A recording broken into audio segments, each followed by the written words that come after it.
Bonjour tout le monde, on se retrouve aujourd'hui pour la vidéo des tops et des flops du mois de septembre. Parmi tous les produits que j'ai pu tester au cours du mois, je vais vous présenter mes préférés, ceux qui sont en haut du classement. Et je vous parlerai également de 4 produits qui m'ont déçu. Et j'ai enfin élucidé certains mystères. Grâce à vous, vous m'avez beaucoup aidé sur Instagram, on a pas mal papoté, en particulier concernant les nouveautés Charlotte Tilbury, anti-cerne et poudre de finition. Donc je vais pouvoir vous dire ce qu'il en est concernant ces produits. Je vais commencer par mes favoris, ma plus belle découverte de ces derniers mois. Vraiment, c'est le produit pour moi aujourd'hui qui remporte tout le classement. C'est mon chouchou, mon coup de cœur. Oui, je sais, j'en fais beaucoup. Je voulais vous reparler du nouveau fond de teint de chez Lancôme. C'est le teint Idol Ultra Wear Care and Glow que j'ai en teinte 240W. Alors quand je l'ai acheté, ça allait parce qu'on sortait de l'été, j'avais encore un petit peu de bronzage. Et là, ça commence à devenir un petit peu trop foncé. Donc je me suis dit, c'est pas grave, j'aime tellement ce fond de teint, je vais racheter la teinte un petit peu plus claire 230W. La teinte 230W qui est ici est un petit peu plus foncée, un petit peu plus orange que la teinte 240W qui est ici. Voilà, donc ce fut un échec, hein, je continue à porter la teinte 240W. Ce fond de teint, il est hydratant, infusé de soin, il a une couvrance moyenne, une texture seconde peau qui est sublime. Je vous renvoie ma vidéo crash test de ce fond de teint parce que je trouve qu'on se rend bien compte de l'effet sur ma peau. Il me fait un teint parfait, un teint de poupée, tout en ayant une texture qui ne se voit pas sur la peau. Il tient extrêmement bien, aucun effet de matière du matin jusqu'au soir. J'ai ma peau qui me fait des misères en ce moment, c'est-à-dire que j'ai testé une crème qui ne me convient pas, qui m'a filé des boutons et des imperfections, des rougeurs. On est en train de changer de saison, j'ai pas trop bu d'eau ces derniers jours et tout, donc j'ai des zones où c'est compliqué, j'ai un petit peu de sécheresse, et puis bon bref, c'est le bordel sur ma peau. Et un des seuls fonds de teint, parce que c'est pas le seul fond de teint, mais un des seuls fonds de teint en ce moment qui ne me fait pas d'effet de matière, c'est ce fond de teint Lancôme par rapport aux autres fonds de teint que je suis en train de tester en ce moment. Voilà, vraiment, c'est une merveille. Je n'ai pas forcément besoin de faire beaucoup de retouches sébum malgré son côté hydratant. Il a un fini... je dirais lumineux mais lumineux naturel, c'est pas hyper glowy et pour ma peau mixte c'est vraiment parfait. Il est hyper facile à travailler, il fusionne rapidement avec la peau, on peut moduler un petit peu, je peux avoir quelque chose de très léger ou construire comme je vous ai dit une couvrance moyenne pour camoufler mes imperfections. Et ouais vraiment il m'apporte un effet filtre, un effet photoshopé sur la peau, je raffole de ce fond de teint. C'est un énorme coup de cœur et ça faisait longtemps que j'avais pas eu un coup de cœur comme ça. Je pense que le dernier gros coup de cœur comme ça, c'était le Accord Parfait Nude de L'Oréal. Alors je dis pas qu'il a détrôné, puis c'est différent, celui-là il est quand même bien plus couvrant que le L'Oréal qui est beaucoup plus léger, qui a une texture plus liquide, enfin voilà, c'est pas tout à fait le même fini, donc tout dépendra après ce que j'ai envie d'avoir sur ma peau, mais en ce moment, justement avec mes imperfections, plus de couvrance, il est merveilleux. Voilà, vraiment, je raffole de ce fond de teint. C'est une tuerie. Ensuite, je voulais vous parler d'un produit un petit peu plus petit prix. Le Halo Glow Liquid Filter de ELF, qui est un dupe du Hollywood Flawless Filter de Charlotte Tilbury. Pareil, je vous ai fait une vidéo où je vous compare un petit peu les deux produits. Et j'ai tendance à préférer ce produit ELF qui coûte quand même bien moins cher que le produit Charlotte Tilbury. On peut l'utiliser seul sur tout le visage. On peut le mélanger au fond de teint, l'appliquer sous le fond de teint, l'appliquer sur le fond de teint. Et ce que je préfère par rapport au produit Charlotte Tilbury qui est juste ici, hein, j'ai vraiment testé plusieurs fois ces produits en compétition sur ma peau, c'est que le ELF va être un tout petit peu moins lumineux, mais c'est quand même glowy, hein, c'est vraiment un produit qui va vous apporter beaucoup de glow. Et c'est un produit qui va également unifier le teint et apporter bonne mine, et enfin je sais pas, il est génial, on peut aussi l'utiliser sur le contour des yeux, je l'ai testé sous les anti-cernes, et ça fonctionne super bien pour apporter de l'éclat et de la lumière, et franchement je l'adore. Après évidemment sur une peau mixte ou une peau grasse, un produit comme ça appliqué seul comme un fond de teint, il faudra faire des retouches au niveau du sébum, hein. Je brille quand même pas mal quand j'utilise ce produit. J'ai plutôt tendance à l'appliquer moi sur les contours de mon visage par exemple, ou en enlumineur par-dessus un fond de teint pour avoir un rendu effet un petit peu mouillé, seconde peau, peau hydratée en bonne santé, et ça fonctionne super bien comme ça. Voilà, vraiment très bon produit à prix tout à fait abordable. On reste dans les produits à petit prix, je voulais vous reparler du Bright Light Highlighter en teinte Strobe Champagne de Makeup Revolution, qui est encore une fois un dupe d'un produit Charlotte Tilbury, le Beauty Light Wand en teinte Strobe Light. C'est un enlumineur, vous savez, dans cette gamme Beauty... C'est ça, la gamme. Alors là, c'est le blush, mais c'est ce packaging-là, l'enlumineur Strobe Light, il est génial, hein, cet enlumineur de Charlotte Tilbury. Eh bien, ce petit produit-là, qui coûte pas cher de Makeup Revolution, est un excellent dupe dupe au niveau du rendu, de la lumière que ça va dégager, de la teinte du produit Charlotte Tilbury. Par contre, au niveau de la texture, ce sera plus crémeux du côté du Charlotte Tilbury. Là, on est sur une texture qui va sécher quand même un petit peu plus. Je trouve aussi que le Charlotte Tilbury aura une texture quand même qui va un petit peu plus lissé et un petit peu plus fusionné avec la peau, mais ça reste un très très beau produit et une très bonne alternative à cet enlumineur Charlotte Tilbury. Vraiment, vous allez avoir une lumière assez naturelle, un effet glass skin sur la peau. On peut moduler un petit peu, alors attendez parce que faut faire sortir le produit. On peut moduler un petit peu, mais vous n'aurez pas un rendu hyper métallisé avec cet enlumineur. Il faut le travailler quand même assez rapidement parce que je vous dis là, cette texture qui va sécher.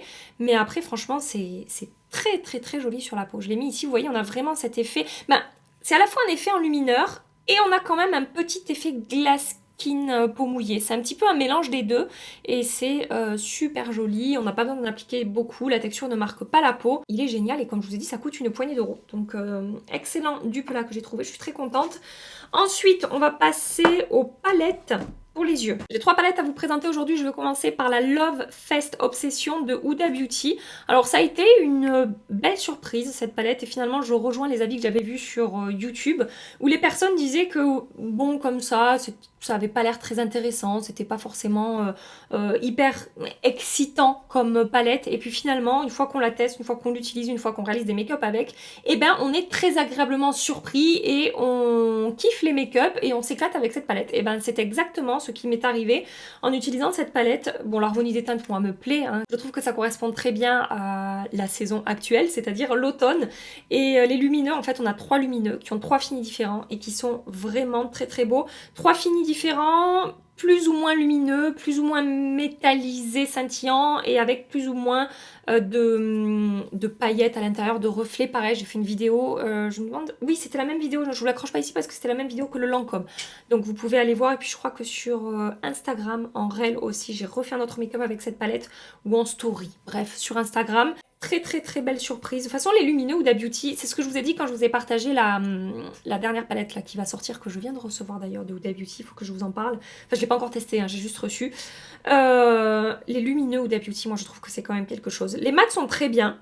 Et souvent, quand je vois les palettes Huda Beauty, l'harmonie des teintes, c'est vrai que on a souvent l'impression chez Huda Beauty qu'elle refait régulièrement les mêmes choses, elle change un peu quelques teintes mais c'est souvent dans les mêmes thèmes, il n'y a pas beaucoup de surprises au niveau de l'harmonie des teintes qu'elle va nous proposer, mais à chaque fois que je fous mes doigts dans les lumineux des palettes Huda Beauty, je suis bluffée par la lumière, l'effet miroitant, l'effet mouillé, scintillant, les différents reflets, etc. Pardon. Je trouve qu'elle fait des lumineux sublime et c'est encore le cas avec ces 3 lumineux qu'on va retrouver dans la palette. Je les trouve canon et celui-là c'est vraiment mon préféré. Alors on verra pas les différents reflets à la caméra comme d'habitude, mais c'est doré, rose, scintillant. C'est vraiment un phare qui se suffit à lui-même en fait, qu'on peut utiliser seul ou avec d'autres fards. Il est canon. Ensuite on a celui-là qui est multi-reflet, on a celui-là qui est plus discret, plus satiné. On a une très belle pigmentation, enfin bref, voilà. Ces lumineux sont vraiment canons et j'ai l'impression que dans sa nouvelle palette, malgré l'harmonie des teintes qui est tout à fait classique, on va retrouver encore une fois Je le sens. J'ai regardé la palette et Est-ce que je vous la montre? Est-ce que je vais la chercher? Est-ce que je vous la montre? Allez, j'ai envie, je reviens.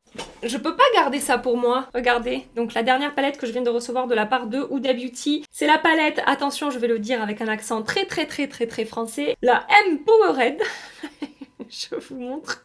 Comme ça, vous pouvez voir de vos propres yeux, ne serait-ce que le packaging déjà, et puis le nom de la palette. Et donc, voilà l'harmonie des teintes de cette palette. Et regardez les lumineux, s'ils n'ont pas l'air trop beaux, quoi. C'est assez classique hein, en harmonie de teintes. Mais regardez celui-là, là. Regardez. Est-ce que je le swatch, celui-là? Oh, attendez, oui, je vais le swatcher, je suis obligée. Vous découvrez le swatch en premier avant moi, hein. Je vous préviens. C'est de la crème hein, sous le doigt. Je me demande même si on n'est pas sur... Si on pourrait pas dire qu'on est sur une texture crème en fait. Attendez, je vais en swatcher un autre. Est-ce que je me suis complètement égarée du sujet de cette vidéo hein Voilà. Il est un petit peu plus discret en termes de lumière. On a quelques... Ouais, enfin, j'avais fait un swatch un peu pourri quand même, parce que là, je le re-swatch sans rajouter beaucoup de matière et... Ouais, ça a l'air très beau. C'est bronze et marron chaud. C'est un petit... Waouh, c'est joli. C'est... Ouais, il y a des petites paillettes dorées à l'intérieur. J'ai envie d'en swatcher un autre. Je vais swatcher un doré classique. La texture est particulière, j'ai l'impression qu'il y a des... comme des... Voilà, c'est bizarre comme texture par contre. Ça fait comme des morceaux un petit peu. Bon bref, voilà, je vous en reparle très bientôt, hein. Je pense qu'on fera un crash test ensemble. J'ai autre chose à vous dire qui n'a rien à voir avec le sujet de la vidéo, je viens de voir mon reflet dans la glace et j'ai failli oublier de vous en parler. Et je préfère le faire pour qu'il n'y ait pas de malentendus et de confusion, hein, dans cette vidéo. Ça là, je me suis cramée avec mon lisseur, c'est tout. C'est pas autre chose. Je fais des essais de coiffure avec mon nouveau petit carré et forcément, si vous me connaissez, vous n'êtes pas étonné qu'il m'arrive ce genre de conneries. Mais alors je me suis brûlée, vous savez que ça m'a fait une cloque. Une cloque. Je me suis déjà cramée avec des produits pour les cheveux. Ça m'arrive pas souvent, ça m'arrive régulièrement. Mais autant, franchement, je me suis défoncée. Voilà. Et vu que toutes mes copines, elles ont cru que c'était un suçon ce week-end, je préfère vous dire que non, c'est juste que je suis teubée et que je me suis cramée. Voilà, petite parenthèse terminée. Deuxième palette pour les yeux que je voulais vous présenter aujourd'hui. La dernière palette de Natasha Denona, la My Dream Palette. Vous trouverez un make-up sur YouTube et un make-up sur Instagram. Et j'ai également réalisé ce maquillage-là aujourd'hui avec cette palette. Laissez-moi vous montrer d'un petit peu plus près. Donc, j'avais pas encore utilisé le triochrome qui est ici. C'est chose faite et ça s'est très bien passé. Aujourd'hui, je vais vous parler de la qualité des fards qu'on va retrouver dans cette palette. Pour tous ceux qui aient harmonie de teinte, comparaison avec la rétro, la glam palette de Natasha Denona, je vous accroche ma vidéo ici. Après, c'est à vous de voir si l'harmonie vous plaît, si avec ce que vous avez déjà dans vos tiroirs, vous avez besoin de ça ou pas. Moi, ça, je peux pas le dire pour vous. Et donc, pour ce qui est de la qualité des fards, on retrouve la qualité Natasha Denona. Des fards mat qui se travaillent hyper facilement et en même temps qui ont une belle pigmentation, et des fards lumineux avec différents finis qui ont un très joli rendu, métallisé, scintillant, pailleté. On a un fard multi-reflet ici, enfin multi-reflet triochrome qui a une très belle texture fondante et crémeuse sous le doigt. Enfin voilà, les fards Natasha Denona, quoi. Enfin, je veux dire, c'est excellent. J'ai rien à dire par rapport à la qualité. Je vous avais dit que j'avais un doute sur le mat marron ici. Je l'ai utilisé dans mon reel sur Insta et ça s'est très bien passé. En fait, au pinceau, ça s'estompe et ça se travaille, pardon, très bien. On a différents finis. On a ça, c'est un fard qui suffit à lui-même. Je pense que ouais, c'est définitivement mon fard préféré de la palette. Celui-là, c'est la teinte Thrill, voilà. Et non, moi je suis très contente de la qualité. On peut faire des looks très classiques, comme celui que j'ai fait sur Instagram encore une fois, ou des looks beaucoup plus travaillés, un petit peu plus originaux, des looks originaux, avec cette teinte triochrome ici. Et on peut faire du chaud, du froid, du neutre, enfin voilà, du chargé, du très naturel, du léger. Si vous recherchez une palette à tout faire chez Natasha Denona, celle-ci, ça peut être une très bonne idée parce que les autres palettes, ce sont des palettes à thème. La glam, elle est neutre et froide. La bronze palette, on est sur du bronze, du cuivre, du terracotta, vraiment des teintes très chaudes. Et la rétro, on est sur du rose neutre et rose un petit peu froid. Et là, on a un petit peu un mix entre toutes ces palettes qu'on peut retrouver chez Natasha Denona. Mais, comme je vous ai dit, il n'y a pas deux fois la même teinte. C'est pas exactement les mêmes fards qu'elle a mis dans cette palette. Il y a quand même des nuances et des sous-tons différents, etc.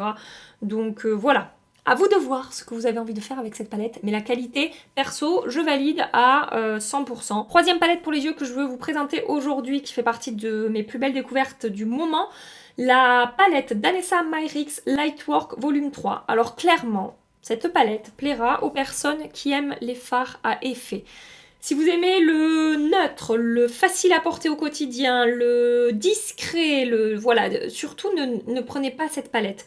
On est sur une palette avec des fards duochrome, triochrome, elle est un petit peu pourrie, mais oui, je suis désolée, j'utilise mes palettes. Voilà, donc forcément, il y a des chutes, il y a du fard un petit peu qui se colle autour, etc. Je passe pas ma vie à nettoyer mes palettes, hein, vous m'excuserez. À savoir qu'il y a quand même deux teintes qui, selon moi, sont des teintes assez faciles à porter, entre guillemets, au quotidien. Ce sont ces deux teintes ici, mais c'est juste deux teintes. Après, il y en a 6 autres, ça envoie du bois, quoi. Donc, vous n'allez pas acheter une palette qui coûte 110 € à peu près, entre 105 et 110 € selon les sites, pour 2 fards. On est d'accord, faut vraiment aimer porter les fards à effet. Maintenant, asseyez-vous si vous n'êtes pas encore assis, parce que je vais vous faire des swatchs de ces fards et vous allez voir la pigmentation et la qualité et la beauté de la texture de ces fards. Déjà, regardez sur mon doigt. Oh, mon Dieu, mais qu'est-ce que c'est beau.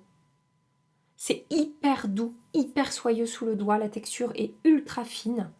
Ça swatch à l'infini. Je peux étirer ces fards jusqu'au bout du monde et je pense qu'ils me suivront jusqu'au bout du monde. Regardez ça quoi. Alors, comme d'hab, je sais pas si on se rend bien compte des reflets, mais la texture est sublimissime sur ces fards. Elle nous a fait un boulot incroyable encore d'Anessa Myrix. Là, regardez Gaïa. Regardez Gaïa. Oh, mais c'est... Je sais pas, c'est improbable cette texture. C'est sublime. Voilà. Vraiment, si vous êtes du genre à porter ce type d'ombre à paupières là, avec ces multi-reflets et tout, bon, et que vous avez le budget, parce que c'est un certain budget, je sais ça coûte cher, et ben je pense que c'est vraiment une palette qui peut vous plaire. Alors, quand je commence à swatcher cette palette, sachez que je n'arrive pas à m'arrêter. C'est très très compliqué pour moi. Alors on va avoir des fards avec des intensités différentes. Là voilà, c'est vraiment métallisé. Là on est sur un rendu un petit peu plus satiné en fait. C'est un petit peu plus discret. On a un fard crème aussi dans cette palette qui est ici. Je vous l'ai mis ici. C'est également un fard triochrome. On a du doré chaud, un doré un petit peu plus froid, comme si c'était comme s'il y avait des reflets un peu argentés dans le doré, et du bleu. Je sais pas si vous arriverez à voir le bleu. J'essaie de tordre ma main dans tous les sens, mais c'est compliqué. Bref, voilà, une qualité quand même exceptionnelle par rapport à ces fards. Et ils sont faciles à travailler, ça fond sur la paupière, il n'y a pas d'épaisseur quand on travaille ces fards. Et c'est canonissime, voilà. Je retourne me laver les mains, je passe ma vie à me laver les mains. On repasse chez Natasha Denona, je voulais vous parler de la palette pour le teint My Dream Cheek Trio, même collection que la palette pour les yeux.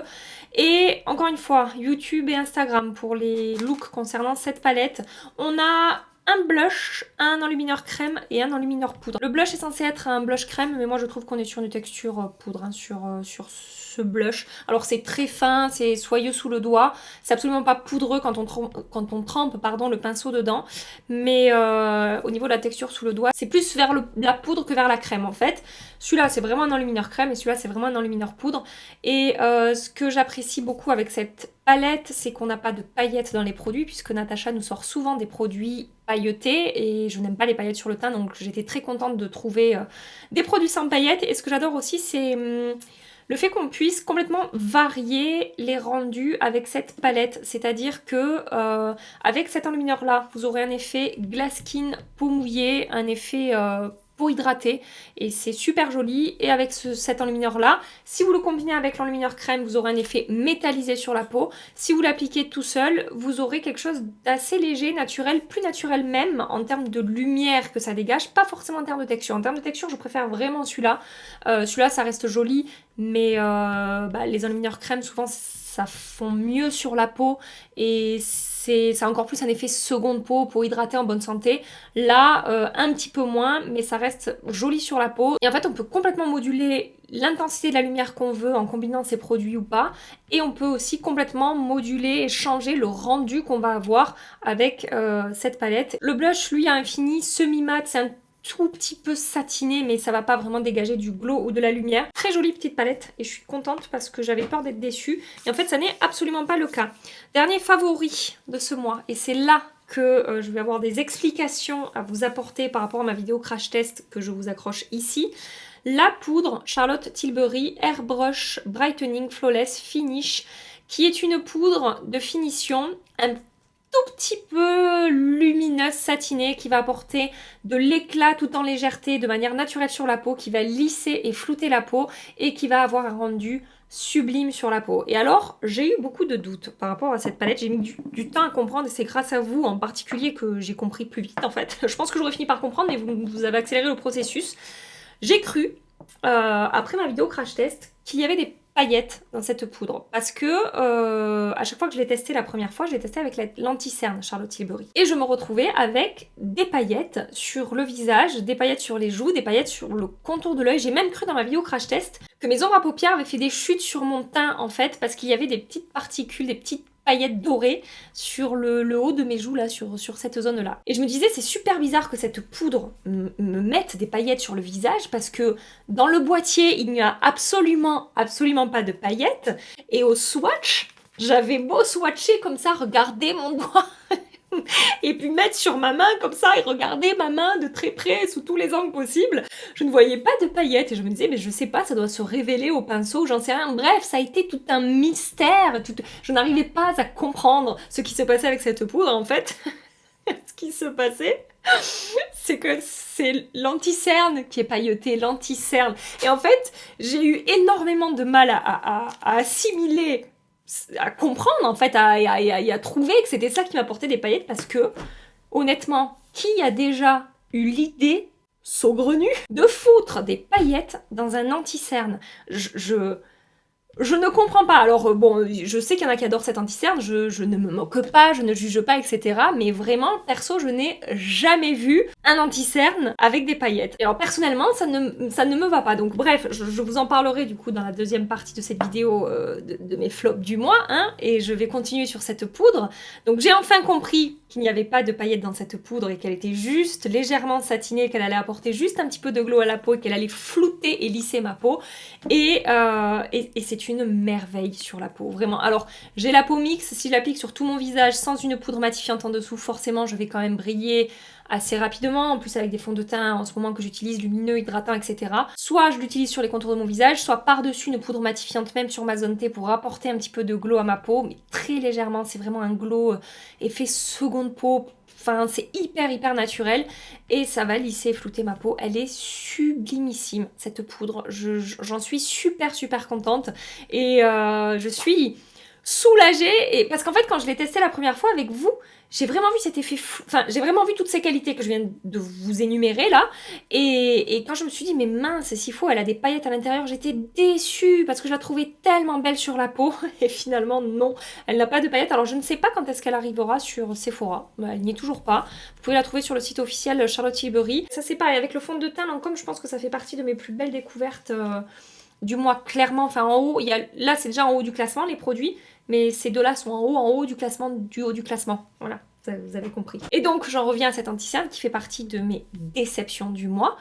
Moi, je trouve que les paillettes sur le visage ne sont absolument pas jolies. Alors, si on applique l'anti-cerne que vraiment sur les cernes, qu'on se contente juste d'en appliquer ici, ça peut passer à la limite, mais moi j'ai quand même tendance à, une fois que j'ai travaillé mon anti-cerne, à tapoter un petit peu autour, à descendre un petit peu sur le haut de ma joue comme ça pour bien faire fusionner le fond de teint avec l'anti-cerne, qu'il n'y ait pas de démarcation, que ça ne se voit pas, que le dégradé de l'anti-cerne un petit peu plus clair avec le fond de teint soit bien fondu, etc. Et je me retrouve avec des paillettes dorées qui se voient beaucoup sur mon visage en fait. En plus j'ai tendance aussi à travailler quasiment tous mes produits à l'éponge. Et donc après, quand j'allais chercher ma poudre, par exemple, matifiante, que je voulais l'appliquer à l'éponge, et ben je me collais les paillettes de l'anti-cerne partout sur la gueule. Vraiment, je comprends pas. Et c'est dommage, très dommage, je dirais même, parce que la texture de cet anti-cerne sur mon contour de l'œil est sublime. C'est fin, ça fusionne super bien, ça couvre bien, ça lisse, ça illumine, ça tient bien, je n'ai pas besoin de le poudrer, enfin, la texture est géniale, mais il y a ces de paillettes à l'intérieur qui, pour moi, vont tout gâcher, en fait, voilà. Je sais qu'il y en a qui adorent, je sais qu'il y en a que ça dérange pas, mais voilà. Ah, je vous ai pas dit son nom, je vous le donne à la fin de ma revue, c'est le Beautiful Skin Radiant Concealer de Charlotte Tilbury que j'utilise en teinte soit 5, soit 6. La 6, c'est exactement la couleur de ma peau, la teinte 5 illuminera un petit peu plus parce qu'un tout petit peu plus clair que ma carnation. Voilà, je vais continuer sur mes flops du mois. Je voulais revenir sur le fond de teint Hourglass, le Ambient Soft Glow Foundation, qui ne fonctionne pas sur ma peau. J'ai la teinte numéro 7. Au moment de l'application, ça va, c'est joli, ça me fait un joli teint, la texture est fine, il y a une belle courance avec ce fond de teint, il a un fini semi-mat. C'est pas mal, je préfère quand même de loin le Lancôme dès l'application. Et il évolue pas super bien sur ma peau, il va avoir tendance à me faire de l'effet de matière. Je brille beaucoup avec ce fond de teint, il est plus mat que le Lancôme, et pourtant je brille plus avec le Hourglass qu'avec le Lancôme, et en fin de journée j'ai beaucoup plus d'effet de matière sur le visage qu'avec le Lancôme, et ouais, je suis déçue parce qu'il fait beaucoup de bruit ce fond de teint, on entend énormément parler de lui, et sur moi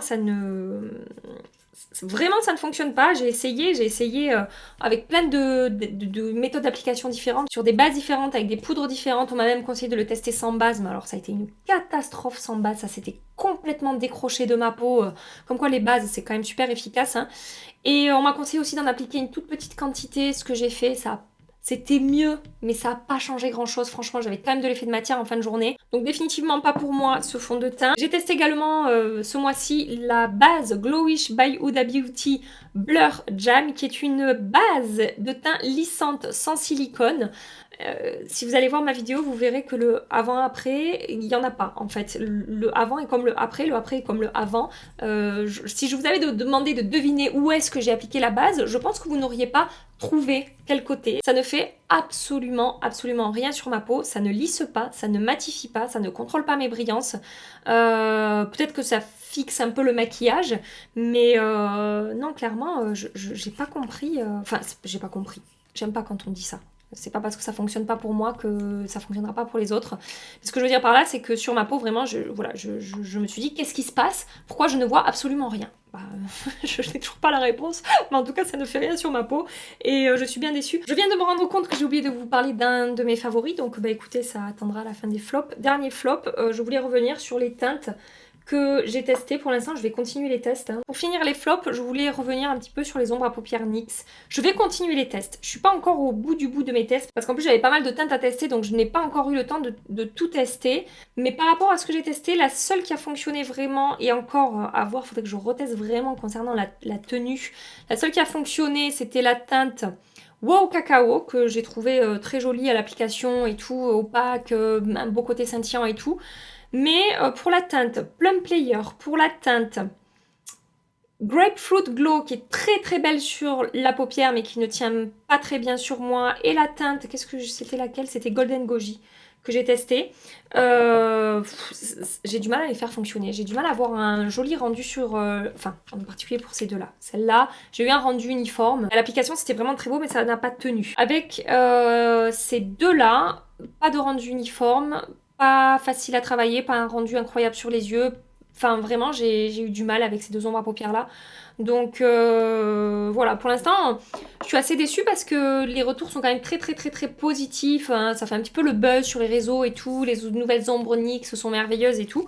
Et sur moi, c'est un peu... pour l'instant, c'est un peu un flop quand même hein, par rapport à tout ce que j'ai pu tester. Je retesterai la teinte du coup Wow Cacao seule pour voir la tenue. Et pour les autres, bah, on en reparle, je continue les essais. Mais jusque là, c'est pas hyper concluant pour moi. J'ai pas une recommandation vraiment particulière à vous faire pour l'instant dans ces ombres-là. Voilà, et donc le dernier favori que j'ai oublié de vous présenter, c'est le Rouge Dior Forever de Dior. Un rouge à lèvres en raisin sans transfert avec un fini mat. Si vous avez les lèvres sèches, abîmées et tout, non, partez pas sur du mat sans transfert. Ça peut marquer les lèvres et pas être très confortable à porter dans ces cas-là. Mais si vous avez l'habitude de porter des rouges à lèvres mat sans transfert, sachez que ça fonctionne super bien. Les teintes, alors là j'en ai qu'une parce que l'autre est dans mon sac à main, mais la teinte 300 et la teinte 500, il me semble que c'était l'autre, sont vraiment... des teintes magnifiques, en tout cas sur ma carnation ça fonctionne très bien. Ce sont des jolis nudes, voilà, qui sont hyper faciles à porter et tout. Au moment où on l'applique, il y a un fini crémeux et après ça sèche, ça se fige et ça tient super bien. Alors si on mange gras, ça bouge un petit peu, mais ça reste des rouges à lèvres qui ont une très bonne tenue. Ça me fait penser, du coup, je pense vraiment qu'on a un dupe, c'est ce que je vous ai dit dans ma vidéo grande surface que je vous accroche ici.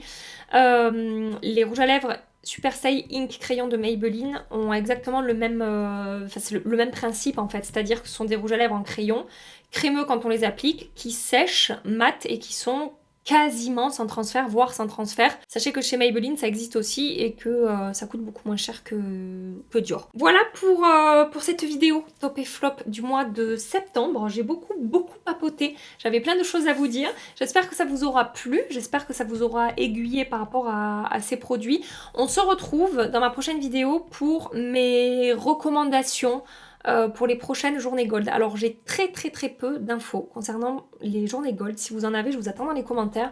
Je sais que ça sera la semaine du 3 octobre. Je sais pas quel jour ça tombe. Si c'est toute la semaine, on choisit la journée qu'on va en magasin. Ou si un jour vraiment précis. Pour l'instant, j'ai pas entendu parler, mais normalement c'est à chaque fois comme ça. C'est-à-dire que la semaine journée gold se passe en magasin et le week-end qui suit, on a un code pour le site internet. Mais la dernière fois, il n'y a pas eu de journée gold en magasin et c'était juste sur internet. Donc là, je sais pas comment ça va se passer. Je sais juste que c'est, voilà, cette semaine-là que ça va avoir lieu. Donc je vais vous faire ma vidéo recommandation comme d'habitude. Mais pour l'instant, j'ai pas plus d'infos que ça. Donc si vous avez des choses à rajouter, je suis preneuse, hein, je vous attends dans la section des commentaires. Je vous laisse ici. Si ça vous a plu, vous pouvez liker et vous abonner avant de partir. Et en attendant ma prochaine vidéo, je vous fais des milliards et des milliards de bisous. Prenez soin de vous et à très bientôt. Bye bye.